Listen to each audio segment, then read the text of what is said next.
Hey guys, thank you for joining me today. My name is Dr. Tom LaHue. I want to welcome you to my channel.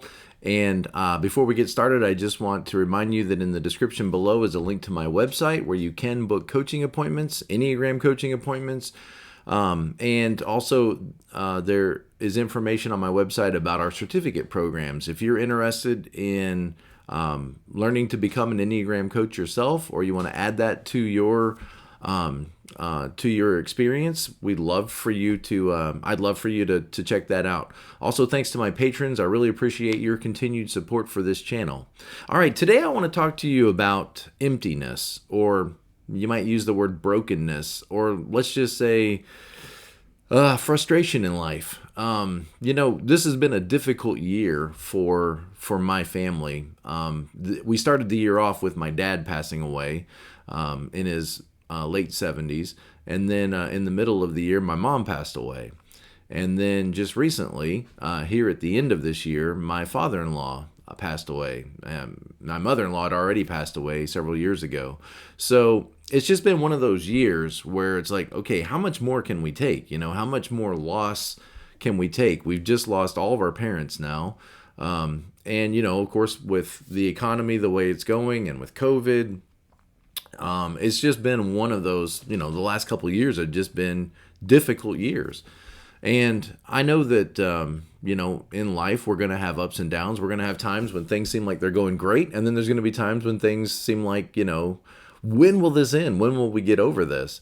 And there's going to be these highs and lows in life. And this has just been one of those years where, there's been conflict and strife and challenges, and it's coming from family and work, and just seems like every time you turn around there's some other issue that needs to be resolved.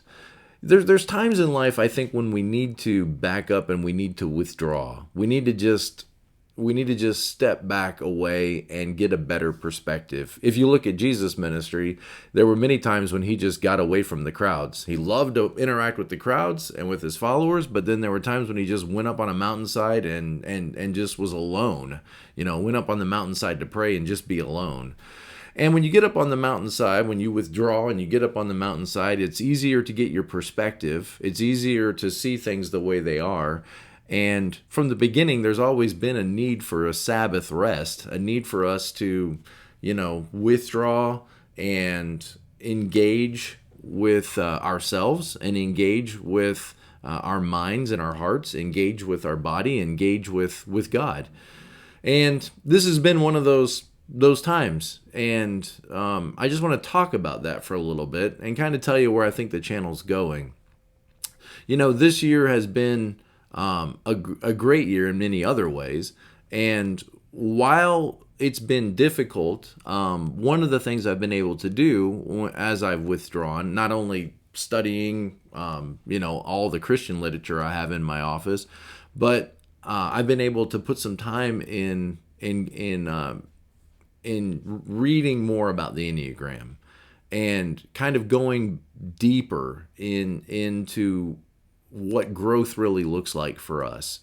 And some of the books that have really helped me, I've already highlighted on this channel in the last couple of months, that I've spent time looking at, is particularly The Mirror for the Soul by Alice Freiling, The Sacred Enneagram, which I read early on, but I've reread and I've now learned to even more appreciate it than I did when I first started learning about the Enneagram. And this brand new book, The Enneagram Guide to Waking Up by Beatrice Chestnut, fantastic book. One more I've got is that new one by Christopher Hurwitz, Belonging. I haven't opened this one yet, but it's when I get done with this one, then that one's next. And I think what I'm saying is that when you're going through difficult times, it may be a good time for growing. It may be a time to take in information. It's kind of like I'm tapped out, I'm depleted, I don't have anything else to say. Well, then that's a good time for you to back up and take in information. It's time for you to absorb information. And that's what I've been doing. I've been taking in information and digesting it and thinking about it and talking to other people about it. And that can be a good time of growth. And ultimately, I think when we disengage and when we withdraw from others, it is ultimately so that we can then re-engage more fully. We don't just disengage because I'm done, I'm tapped out, and I don't have anything else to say, but we disengage so that we can get our bearings again, so that we can grow, so that we can work through the challenges of life, so that we can re-educate ourselves, so that we can gain wisdom and gain perspective, all for the purpose that we might then re-engage fully. Because what we're saying is I'm a little bit empty. And so in this emptiness, I need to go to a source greater than me in order to fill up again, so that I can then re-engage and then pour out more for others. And that's hard. That's hard for sevens to do. I think it's hard for my personality, to sometimes deal with pain, deal with suffering, deal with conflict, deal with hardship. I want to move past it, maybe before I've really spent any time there. And I know that about myself. And so I'm forcing myself to slow down. I'm forcing myself to enter into the complexities and to the difficulties of life, because I would rather just kind of, I'm going to move past that. That doesn't seem like anything I want to spend time on. But, sometimes sitting there and allowing yourself to feel your feelings, allowing yourself to think about the past and the things that, are precious to you and things that you'll miss, and allow yourself to deal with your fears and your anger, or what other types would call anger. Deal with your anger, and that can be a very helpful exercise, even though it's difficult. And and that's something that I know I need to work on and grow on. And you have areas yourself, where you could develop maybe blind spots that you could spend more time interacting with yourself and interacting with others. And the Enneagram, I think, is really good at helping us to see what those blind spots are. Sometimes it can be frustrating when you love something so much like the Enneagram and the people around you don't. And, you're trying to share information and you realize, okay, they don't want to know. It's the same thing with your Christian faith. With my Christian faith is, I feel like I have the greatest thing in the world that's a gift to the world, but when you try to talk to people, they're maybe not responsive, or maybe even irritated or frustrated. Maybe you're irritated right now just because I bring up this subject.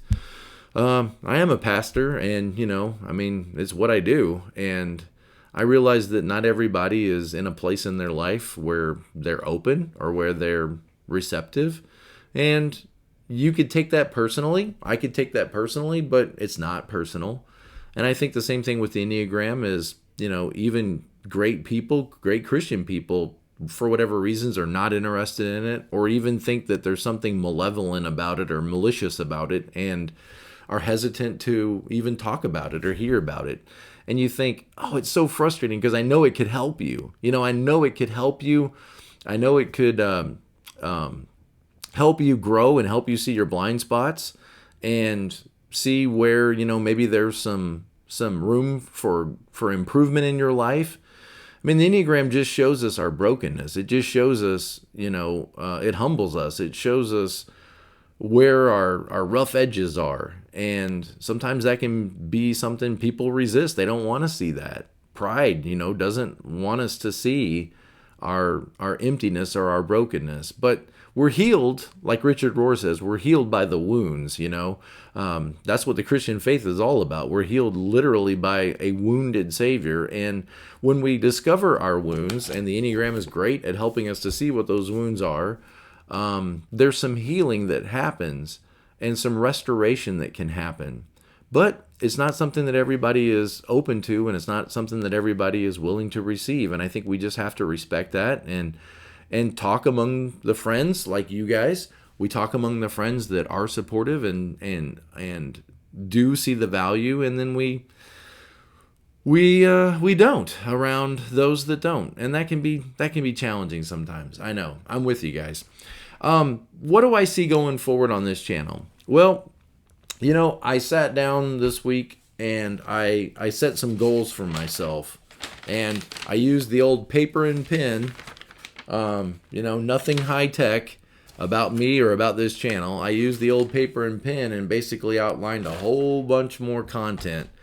So I'm excited about this in that I had time, to retreat, to re-examine more information or at a deeper level, some information.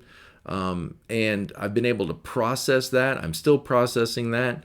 And I'm excited about coming back and unloading all of that information. I get excited about information. I get excited about breaking things down and understanding so that we can develop and grow. And I'm excited about bringing that information to you guys.